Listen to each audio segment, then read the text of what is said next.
Yeah, here I am. I'm, for once in many years,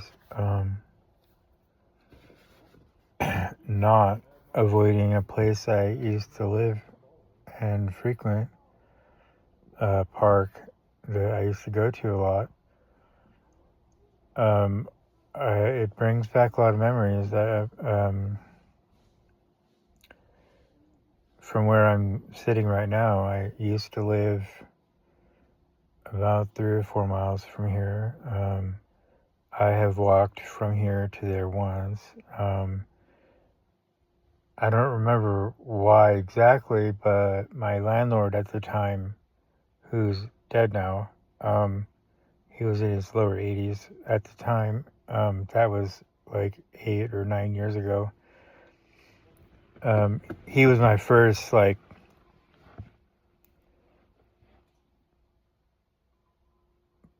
real solid roof over my head after being homeless the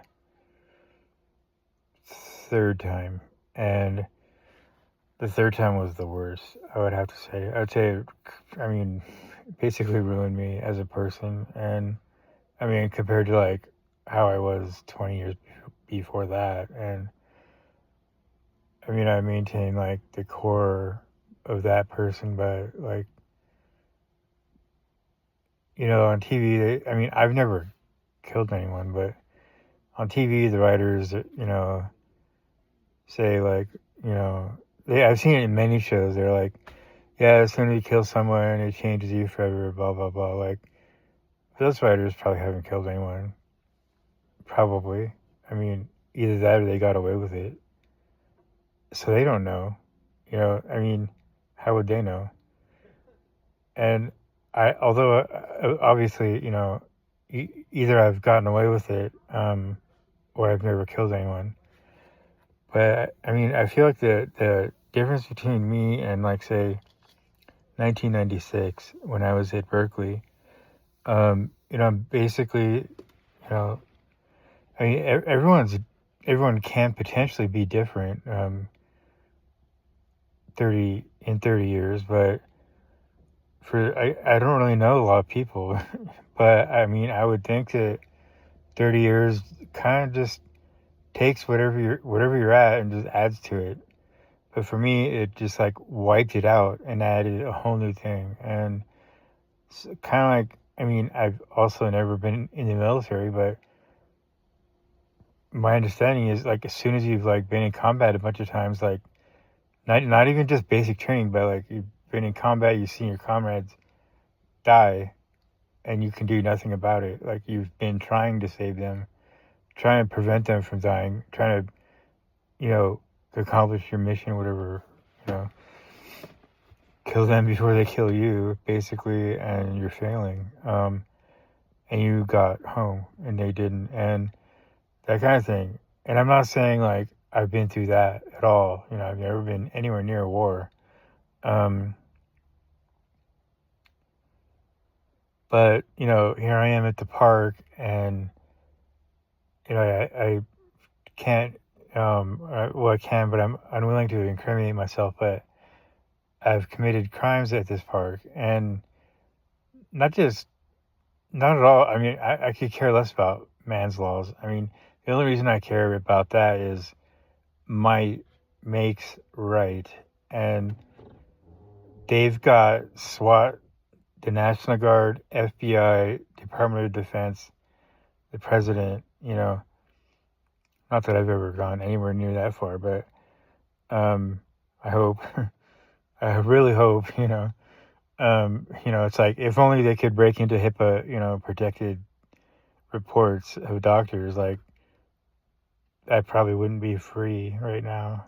I mean, you know, my delusions are all non-falsifiable, which means like, normally delusions are like kind of defined to be falsifiable, meaning they can show you counter examples and counter evidence, and you still believe it. That's a delusion. But non-falsifiable delusions are, the other word for it is self-reinforcing, and there's no way to prove them false. If I believe there's an invisible unicorn in the sea, that's not falsifiable. I mean, you can't prove that false. You could put a person in there. I could say, oh, the person's sitting on the unicorn, and you cannot prove that false. So there's no way to prove that person is delusional under the classic sense. Now,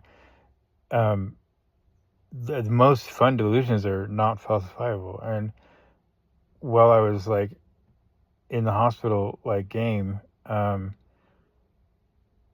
the delusions that I created, I mean, it didn't feel like I was creating them. It felt like I was discovering them, just like, mathematical facts and objects. And well, that's non-falsifiable too. Like, who says, the postulates of Euclidean geometry are true? Actually, there's no objective reason why they're true. There's no objective reason why, Zermelo-Fraenkel axioms of set theory are true. They don't have to be true. There's non-Euclidean geometry. There's what's called alternative set theories. A bunch of alternative set theories have what's called a universal set, which Russell, who didn't consider himself a mathematician, he basically changed set theory forever, even though he didn't consider himself, a foundations expert, by proving Cantor's universal set to be illogical, basically. And Cantor thought he was describing God, literally, like the formal mathematical description of God. Like, Cantor was a Jewish person. I don't know the right way to say that, like, without, to be formal, I don't know the right way to say it, but Cantor was Jewish.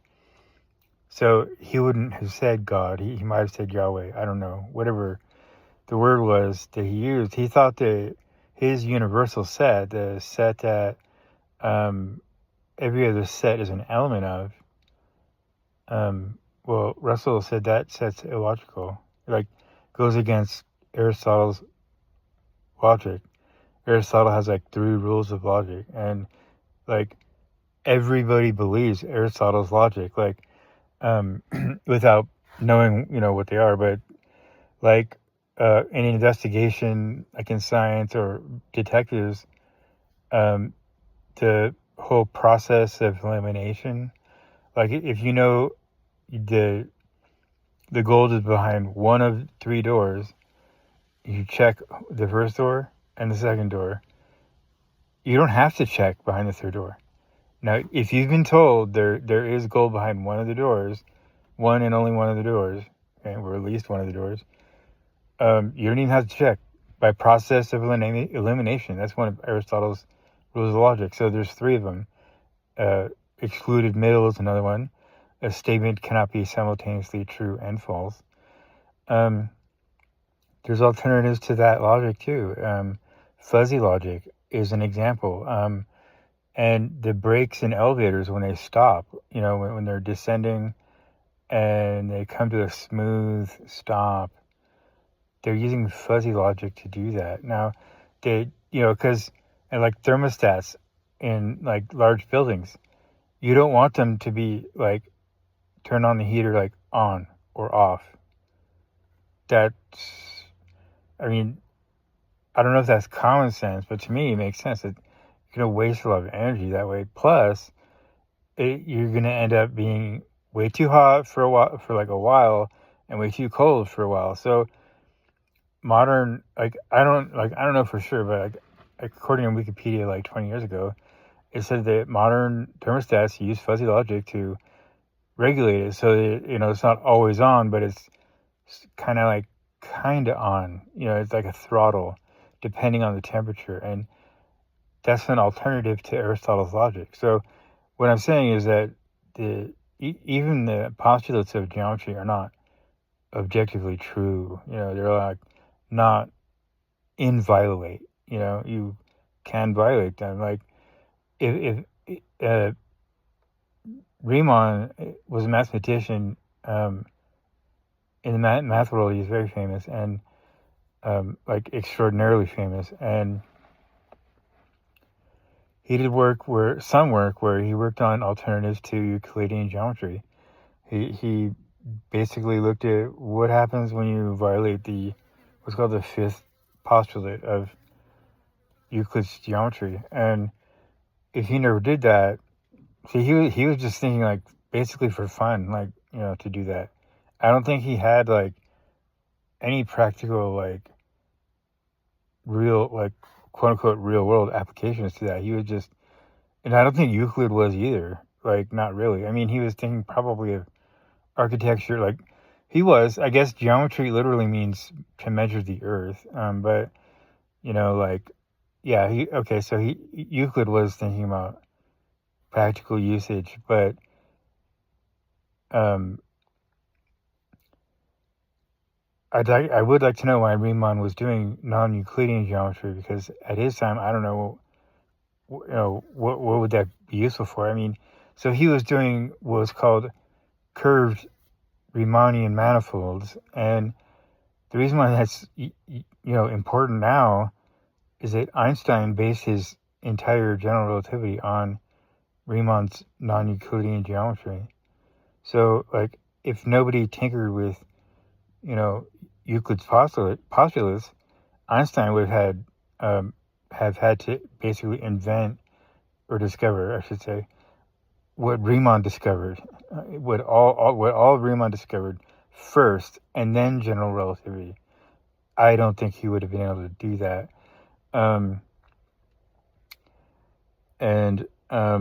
So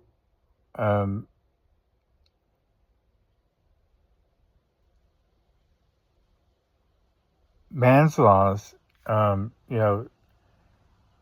don't see them as inviolate. I mean, I have my own rules, and it's creepy, but like Dex just said, it's like I have like a higher standard of laws than the law. I do, and I just don't really care. I mean, I respect it, but you can respect and also disdain simultaneously.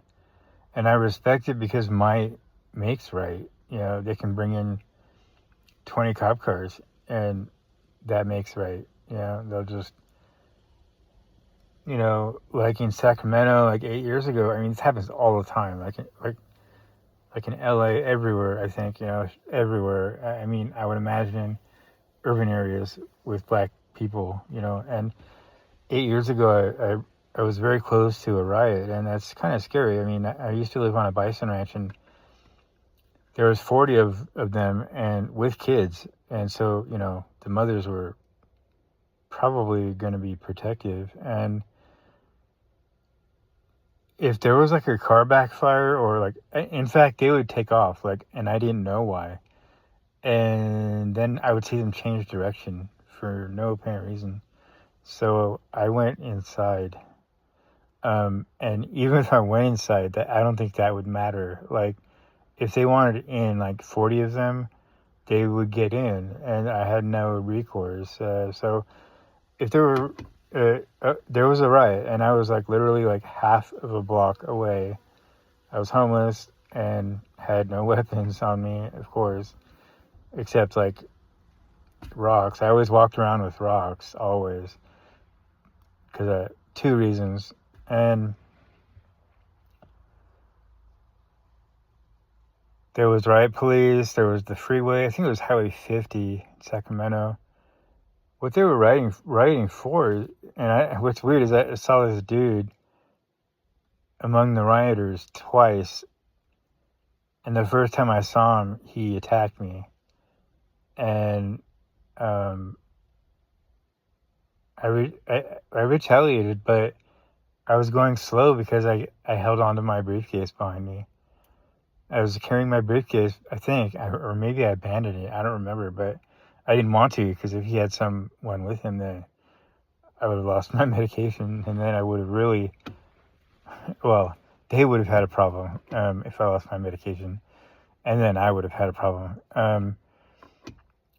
But it was funny. Like I won't like get into all of it. I was charging him, and he was the look in his eyes. Maybe he deserves an Oscar, for the look on his face, but he seemed petrified. Because I don't remember what I was saying. I was saying something like back up, back up, back up, and I was pushing forward, and he was moving to the side, and I kept changing directions, and I was like, you better back up. And he kept backing up, and he didn't stand his ground. And I knew that he didn't want to fight. Like, he thought, see, he ran up behind me. I was walking fast because I knew I didn't consciously know. I wasn't thinking, at that point. I often wasn't thinking. And I was basically going as fast as I could on two bad ankles and with a briefcase. And I think he hit me as hard as he could. And he didn't expect me to remain standing. And then I couldn't go fast enough. I could have jumped, but I didn't really feel like making contact at that point. But I mean, if he stood his ground, there would have been a fight. That would have been my first fight. I've always avoided the fight, but when I felt that, there's been a few times where I felt like, I don't know, there's 4 levels of pain, I would say. Level 4 is something I've never experienced. Being on fire, with gasoline. I don't ever want to feel that. And there's a stray fucking dog around here. Where's his owner? He got a collar. That's fucking bullshit. You're supposed to keep him on a leash here. What if I got out of my car and he attacks me? Bullshit. There's leash. There's fucking signs that say you're supposed to be on a leash. I mean, or he could have abandoned the dog. What? I don't see any humans. I'm looking at the parking lot. There's definitely no humans watching the dog. So if there's other dogs on the leash and they start fighting, well, fuck. Whatever. I don't even know what I would do in that case, but probably watch until someone dies. Not be fun. And so that dude who attacked me, and it was for no reason. We were in Denny's, and I gave him a plate of food, and then he attacked me. I mean, I don't know. I'm suspecting he was on drugs. I don't know. I was high on life. It's 4 a.m. He was. I don't know. I don't know if he was high, but he was awake at 3 or 4 a.m. in a Denny's, so full of people like us, and there was security by the door, letting people in in a controlled manner, so that it wouldn't be 100 people in the Denny's. That's the kind of place I was walking around. I mean, I wasn't wandering around where there was a lot of gunfire. It wasn't downtown Chicago, or not downtown Chicago, but I didn't feel like I was gonna get shot. I definitely could have been stabbed though. And I mean, when the rioters were there, and I'll try to remember why they were rioting, or why some of them were rioting. I saw this dude 2 more times. I was at a different place in SAC, and he was in the lead, rioting. And now this dog's just looking around. I can't do anything. I'm not taking a dog home. I'm not doing that. Anyway,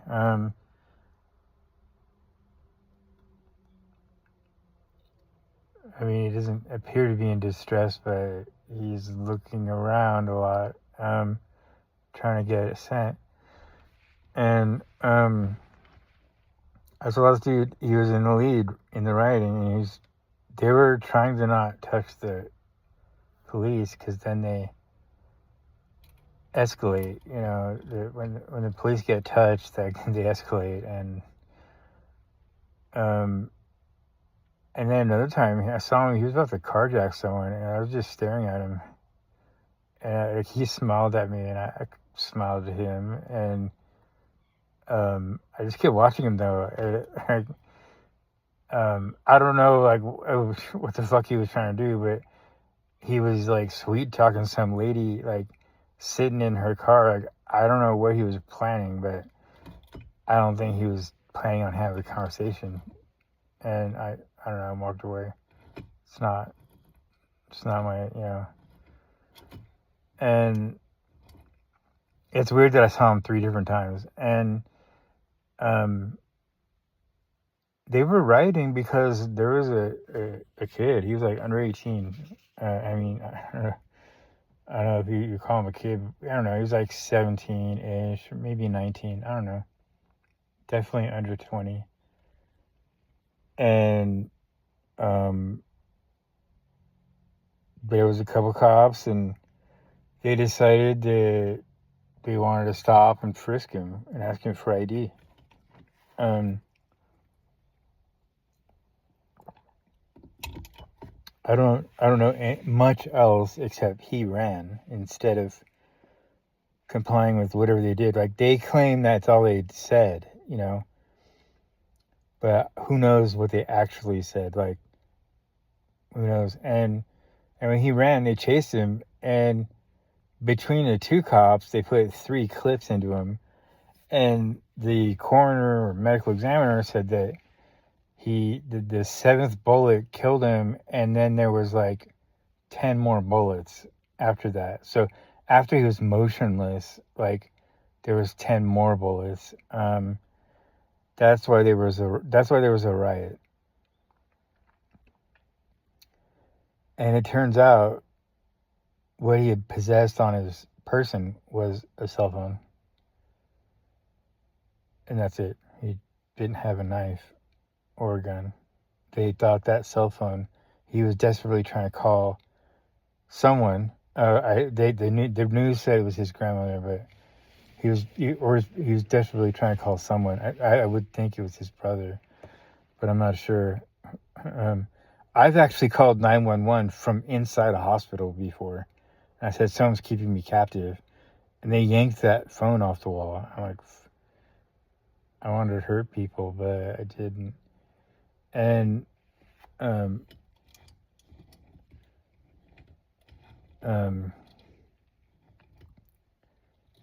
they took me seriously at first, too. They're like, really? Where are you at? And I'm like, I went to blah, blah, blah hospital. They're like, oh. But they were taking me seriously. It was funny. I mean, I wasn't laughing at the time, but like I was serious. Like I wanted the sheriff to like take me out of that hospital. Like they were keeping me against my will. They were violating my rights. Like it was technically like if you look at the definition of incarceration, it was like the 4th definition, and it was like what's that? Involuntary imprisonment or wrongful imprisonment. Like that's what I told him. Like, and then they pulled the phone off the wall. Like, that's it. That was it. They just decided. That's what I said. Might makes right. They just decided that whatever. I never threatened anyone. Never threatened to harm myself. But I guess I said the wrong things, and I didn't have any rights anymore. And I'm surprised they didn't just like execute me and save the paperwork.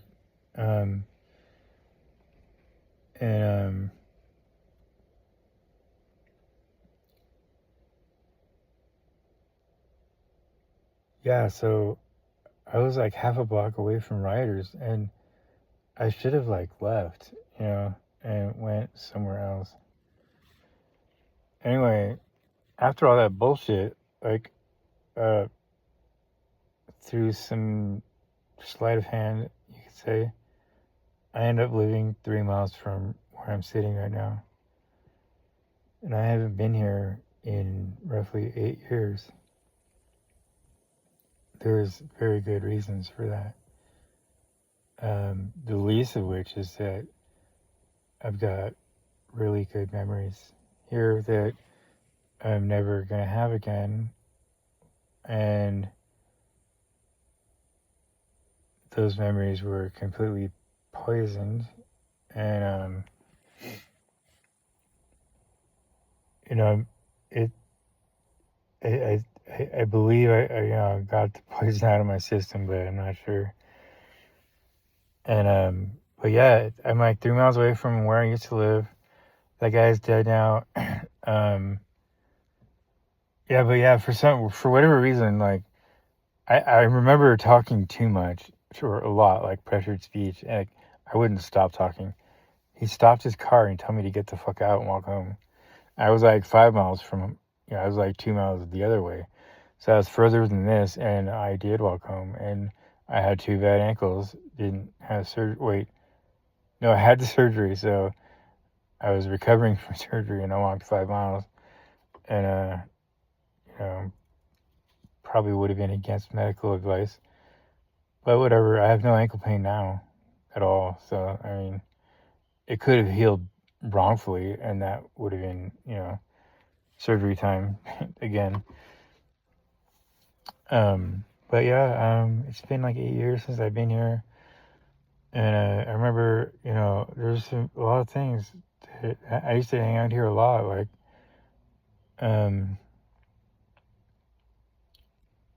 different like clips are like kind of occurring to me, and it, I mean, I don't know if I'm just remembering or if it's a flashback, but it doesn't feel like yesterday. So it doesn't feel like 8 years ago. It doesn't feel like last year. It doesn't feel like yesterday. It feels like it's happening right now. And like 80% of those memories are really, really good. And not all flashbacks are bad, actually.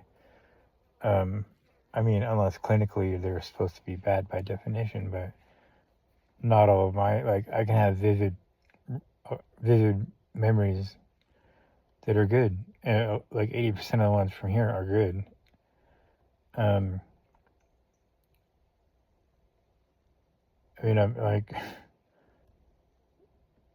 this is what's called circumlocution. Like, I'm not saying what those memories are, but they were mostly good. I mean, there was like only one bad one, and that wasn't that bad. It was just, I don't know, but most of them were really good. Actually, I took a nice video of, what's directly behind me is a giant forest, and the sun was rising. It was, I think, if I remember correctly, October 13th of 2018. And there's a video of it somewhere on one of my YouTube channels, and the music is the soundtrack to a movie, and the soundtrack was written by Peter Gabriel. I think the soundtrack has a name, The Passion, maybe just Passion, and for me, it's a really weird, like, piece of music to listen to. Like, it's like, for some reason, it's like I have to turn it off sometimes. But there's certain tracks, like Different Drum and Stigmata in particular, where he's using instruments that are not typical, of like the Northwestern Hemisphere. And I use that as the soundtrack, and it's about an hour of the sun, progressing through the sky, and it's not, shots of the sun, because I would possibly damage the camera lens, but it's of the forest. So the shadows of the forest like gradually change, and it's about an hour long. So I mean, it's the whole soundtrack, unabridged. They didn't, I mean, as far as I know, they took it, even though it completely violates copyright rules. I hope I credited Peter Gabriel. I know I said it was from Last Temptation of Christ, right? I don't know if I specifically mentioned Peter Gabriel. And yeah, if I were to watch it right now, I'd probably put it on like speed times 2, or like as fast as it can go, 4 or 6, and then you could actually see the shadows moving. Or leave it alone and meditate to it. But it was filmed. That video on my channel was filmed right here with a camera that I still have, and I think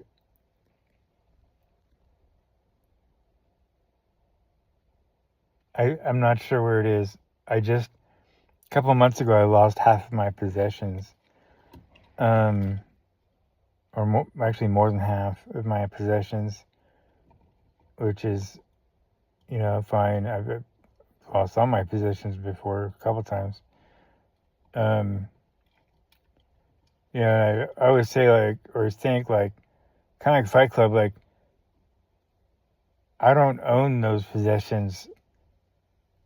Those possessions own the people that took them. And like good riddance. I mean, now I don't have to carry it everywhere I go.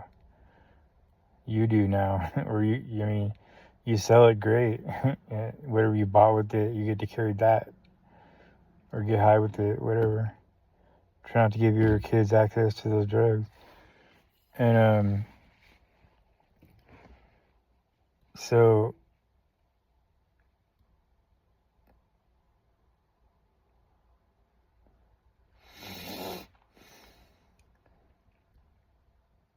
yeah, this spot is kind of interesting. I haven't gone here for a while. I mean, there's two important reasons. I guess the main reason I don't go here is because it's a waste of fucking gas. Like, I don't live near here, and I was somewhat close, so I decided to come here. Maybe chill out. Actually, I spent so far 32 minutes on this video. What I was supposed to be doing is edit my paper so I can put it on Substack. Because right now it's stalled. There's I keep saying I'm going to post, but I'm not. So, and there's a lot of editing to do. I'm like halfway through a 24-page document. It has to be checked letter by letter, basically. And because I don't want to release something where someone finds a flaw in lines 517, therefore it's all wrong. I mean, it's not quite like that, but essentially it's like that. And I don't honestly think anyone's gonna subscribe for $8 for 3 months, but because people put this stuff on archive.org for free, so I don't think I'll get money, but I still want to get it out there. And what I'm working on now is a sequel. I have 3 sequels to the depth of a simulation.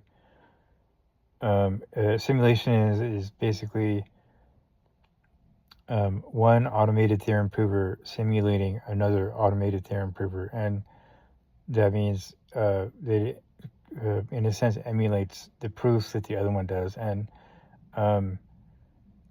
I think I have three sequels planned, and the subscription is set up for it's $8 for 3 months. So as soon as you pay the $8, you can swipe every document that's there. Right now, there's nothing. I keep telling people there's nothing there right now. Don't subscribe yet. I've intimated that there's nothing there yet. Don't subscribe yet. But per 3 months, I'm trying to get 2 documents up. So they keep. So I mean, if I get to let's say a year, that would be 8 documents. That would be really ambitious. I'm going so slowly.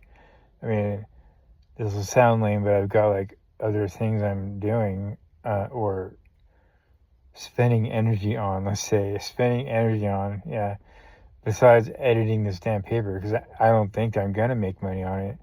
there's like no incentive. I mean, like, I already know it's what its value is. Honestly, part of me doesn't really care if anyone else knows these things. In fact, I think some of these ideas might be dangerous to know. They may not be. I don't know, but I like Einstein's equals mc squared. Like that in itself wasn't dangerous, but like that did like kind of forecast that matter. If there was matter that could be converted to energy, it would be a lot of energy. If that was possible, I don't think Einstein like said like it would be uranium or plutonium. I don't think he was specific, but he did say like he like it wouldn't be a tree, okay? It has to be something unstable, radioactive in a specific way. And so Einstein forecasted it. I mean, he didn't directly like create nukes, directly, but I think I'm at that stage where like I'm not trying to make weapons, but I think like I do have this suspicion that I mean I'm not saying that like on his level or anything, but because I'm cheating but like okay, there's the owner. Good. All right, he must trust his dog a lot. Whatever. I don't. So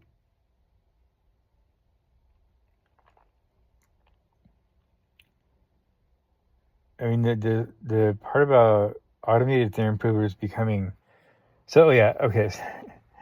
Getting ahead of myself. I hate it when I like I'm thinking and then I have like 4 tangents pop up and like I don't really have control over what I start thinking about and then I start trying to get back to like the original tangent and then maybe a couple more tangents pop up. Now never finish like most of those tangents and they're just lost in space forever. And if I had a pen or if I had a microphone, like I used to talk to the phone, but it's like what? Like I don't listen to it ever. So it's like why do it, I mean my thoughts aren't that valuable. And so I have like 3 sequels to my depth of a simulation. So the simulation has to do with one automated theorem prover, simulating another, and an automated theorem prover, like the kind of the main objective is like implement them on a computer, like a living computer, and run a program, and then it will do what's called a target seeking. The target is a theorem, okay, or it could be a password, but we'll say a theorem, and it seeks a proof. And the way it goes about doing that is it converts. So it's got what's called a theorem graph, and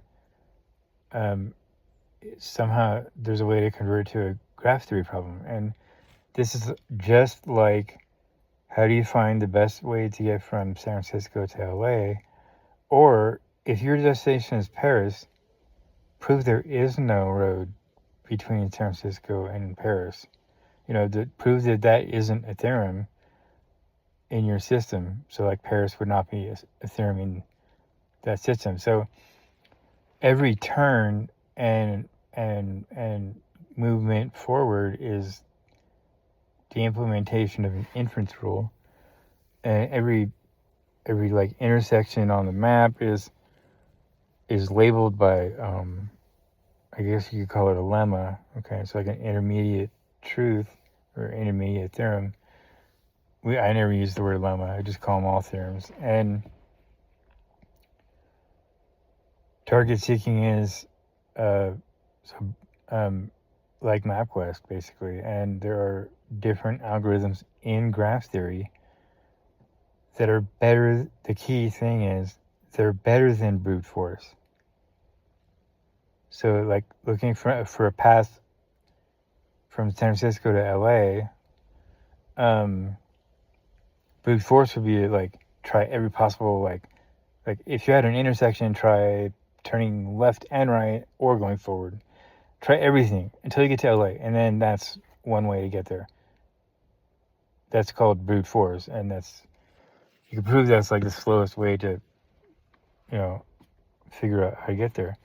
Anyway, I mean, automated theorem proving, that's all you got is brute force, basically. And, but once it's converted to graph theory, like this was, I don't know if that's what they do today now. They probably do. That was one of my insights, was converted to graph theory. And that way you got existing graph theory problems, or solutions, I should say, like what MapQuest does, or, Google Maps. It's an algorithm better than brute force. And one of the sequel papers is going to involve machine learning and automated theorem proving, where I think there's like on the order of 100,000 or 1 million, maybe 5 million theorems that are like quote unquote interesting. Like some of them humans have never solved, but automated theorem provers have. And they've found paths like on graphs, basically theorem graphs, and they found ways to prove these theorems. And then one of my sequel papers would like my ambitious objective is to, because all these things are online, but see each automated theorem prover, like Lean or Vampire, like there's several different famous ones, and they post like online. Like I don't know why it's posted online. Like NSA should be classifying this, but they're not. And so I want to have an ATP. It's like starts from scratch and with like basic graph theory like programming, and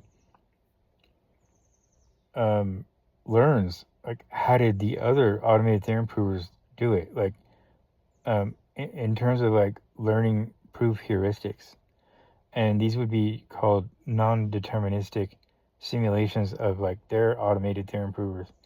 And so like for neural networks, I don't think this is a neural network, but for neural networks, there's like certain weights, that the edges or vertices have that like optimize this shit for like large language models. And they've got like trillions of weights, literally, or billions. The next step is trillions that they're going to do. I think they're working on that now. And in secret, they're probably working on like a lot more than that. And so what I want to do is basically get an automated theorem prover that uses machine learning. You could think AI, but I hate that. It's not intelligent at all. And machine learning, it is learning. Machine learning is when it starts doing something that you didn't program it to do. That's what machine learning means. That's it. It doesn't mean it's intelligent. It just means you program it to do one thing, mainly learn, and then it starts doing stuff you didn't originally program it to do. It goes like beyond your original programming, and it started, I think, in 1956 or something like that. It's been around for a while, but the only reason why it hasn't like bloomed before is that now technology is there, so now it can be implemented. The tech is there, so I mean the theory's been there for a while. Like 30 years ago, neural networks existed, like theoretically, but they were super, super slow. Now they're not. That's why they're happening now. They've been like known and studied for 30, 40, 50, I don't know about 50, but 30 or 40 years. But just they were working on like 286s, IBM 286, so you can't do anything. And I want to have an ATP coupled with machine learning to improve the proof heuristics for a non-deterministic proof search, and then like go off to online databases, and this is gonna suck because they're all gonna have like their own format and their own like syntax and like whatever. It's gonna be a pain in the ass to do on my own because I don't know anything about coding. Right, I know like kindergarten level of coding, and I don't even know the code to make it say hello there. Like I don't even know that. I mean, my level of coding is to ask for help, and then like, okay, yeah, now I understand it. But I don't really understand it because I can't do it myself. So it's like French. It's like I can read the French, but I can't write it. So that's one of the SQL papers. The other SQL paper is so these are gonna go on Substack. I'm supposed to be editing it right now, but I'm goofing off because I'm like, because I mean, why? I'm not on a clock. You know, I mean, there's no boss like saying, "Do it or be fired." So I am the boss, and as soon as my phone beeps, then I know it's time to go because I have to do something when the phone beeps. Anyway, the second one has to do with like kind of codifying it has to do with what's called a pre-order on semi-ideal computers. I'll just call them computers. In another realm, they're called Turing machines, and I am working on like a way to like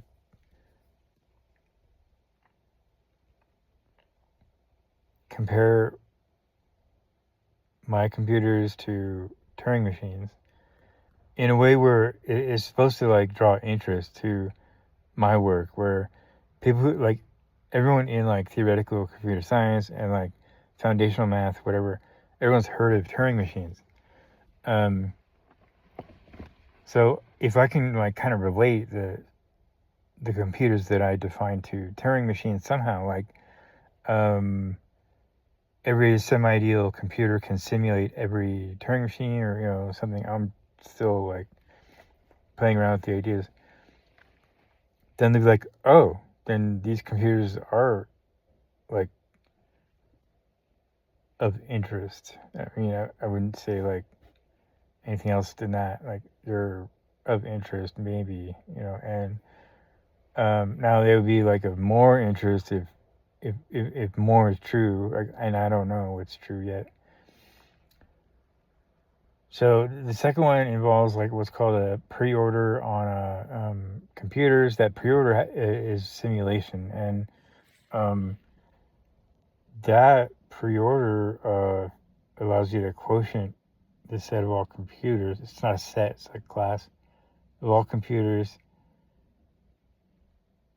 and then the depth of simulation it becomes really has different and interesting structures depending on which formal system you build the computers on, because the computers are like completely built on a fixed formal system, like Aristotelian logic plus non-Euclidean geometry. That's a formal system. Or ZFC set theory is a formal system, or I should say ZFC set theory plus first order logic. That is a formal system. Mainstream math would say that's all math, but no, that's just one formal system. The depth of simulation is about all formal systems, and it's like including mainstream math and alternative set theories too, and alternatives to Euclidean geometry, and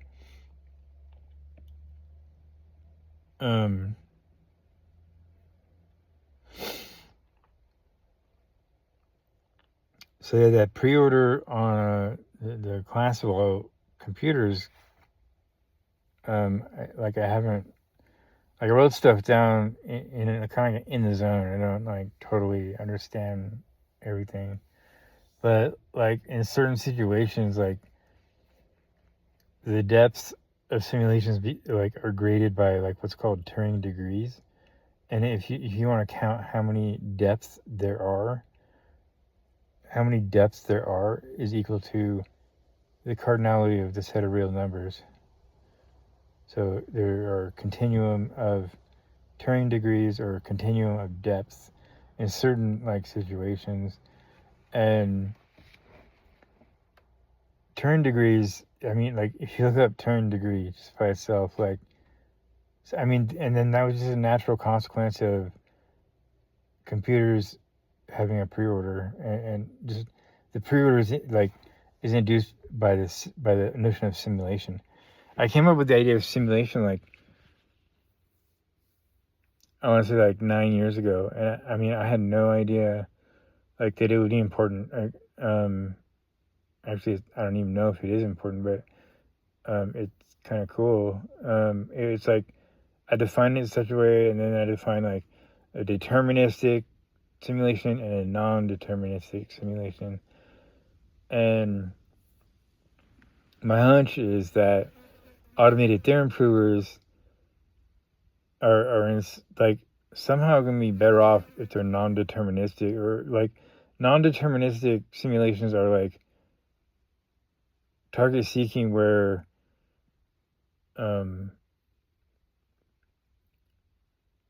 mean what I want to imagine is like, let's say you're driving from San Francisco to LA and you got Google Maps telling you like what's the best way to go, but then you fucking see a sign that says go here to LA. Then you follow the sign, you know, or you know what I mean, like you break the deterministic like route, what it says, and you like go a different way. And that's where the machine learning comes in, is like change the weights of like what you like. An automated theorem prover might have 5 different choices. One of them might be simplify the last lemma that you proved. Another one might be apply an inference rule to previous steps. And then the question is which inference rule, okay? And there's like, I don't know, 5 things you could do at any step. And like the heuristic would be like, okay, maybe the third thing you could do works out better more often in terms of what we've seen online in other automated theorem provers. And so we like learn from them and be like, oh, doing a third step, like when you have 5 steps to choose from, doing a third step more often than not is a better guess. You know, and it is hard to program a computer to guess. It is very hard to program a computer to guess. And when you're trying to prove a theorem with a computer, if you're not guessing, you're doing brute force. I mean, or you've learned another way, I think. And anyway, so having to do with the pre-order and all that stuff, that's the second sequel.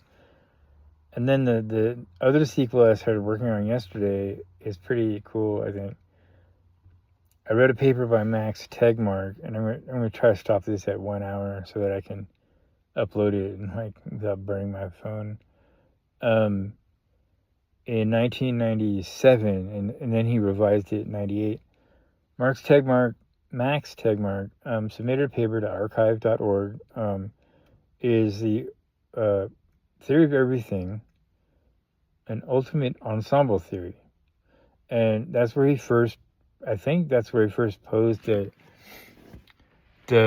reality, or you know, whatever you want to call it, you know, the multiverse. There's and that it must be a mathematical object, not like isomorphic, but it is a mathematical object of some kind. But he doesn't say what it is, like, and that's the major like flaw. And he says that we humans are self-aware, and so he says it's a proposal. It's not like he's, you know, giving a theory of everything, but he's sketching out like a plausible, like he says, and it's scientific because this is how you could rule it out. He's like, here's some experiments you could do to rule this out. And I don't know what happened with that. He eventually wrote a book based on this. And in his paper, he hypothesized what he called self-aware structures or self-aware substructures, because substructure of reality, sub of reality, like within reality, so substructure, and we're called SAS, and he figured anything with self-awareness is one of those. So like he wanted to basically say, reality is a mathematical structure, and then in theory everything has to explain humans, or it's not everything. So in part it has to explain awareness. My third sequel paper to Depths of Simulation, which I'm supposed to be editing right now, is in version 41.16, so I call that beta. It's in beta right now.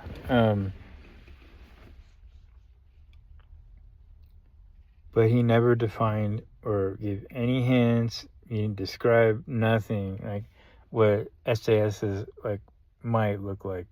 Like think about it in math, like triangles, parabolas, like varieties, anything, models. Can you think of anything that's self-aware in any sense? Okay. And I had the idea of this notion called tagging. It's not like original to me, but I never read it anywhere because I don't read. And anyway, so like an automated theorem prover might possibly have a way to be tagged where a symbol like F will be tagged. So its tagged version will be F surrounded by like angled, brackets. That's the tagged version of F. That's basically like a token, something like that. That's the name F. It's not literally F, but it's the name of F. And so think about this.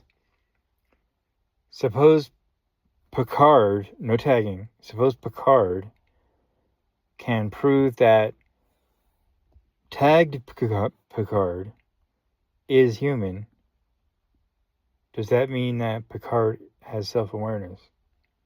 If Picard can prove that the tagged version of his own name, okay, if Picard can prove like Picard is human, does that mean Picard is on some level self-aware? Well, I've got automated theorem provers. Say E is a special kind of automated theorem prover. I mean, really from basic premises or assumptions, I can prove they exist. I mean, if you don't agree with those premises, they don't exist. But let's say an automated theorem prover's name P, and its tagged name is angled P or P. I've got an automated theorem prover P that can prove that P is an automated theorem prover. I mean, Picard can prove Picard is a human. Does that mean Picard is at all self-aware? Or like, is that enough to show that Picard is self-aware on some level? Not like as self-aware as God, but self-aware on some level. He's able to prove he's a human. And that's it. Like, I mean, that's a philosophical question. Would you agree? Like, if an automated theorem prover, something that can like prove things, statements, a theorem is a true statement, basically, at least in that formal system. Suppose automated theorem prover E can prove E, it's like its own name, is an automated theorem prover. Does that mean that E has any self-awareness at all? And then I show that there's like at least 5 levels of self-awareness. Now, you may not call it self-awareness, you could call it like, I don't know, reflection level 1 through 5 or whatever you want to call it, but there's 5 of them. I'm going to find examples, one of each 5, and like that's my next step is like find examples of an automated theorem prover that has each level, like a specific example not a diagonal level, not a diagonal argument showing they exist, but like an actual ATP.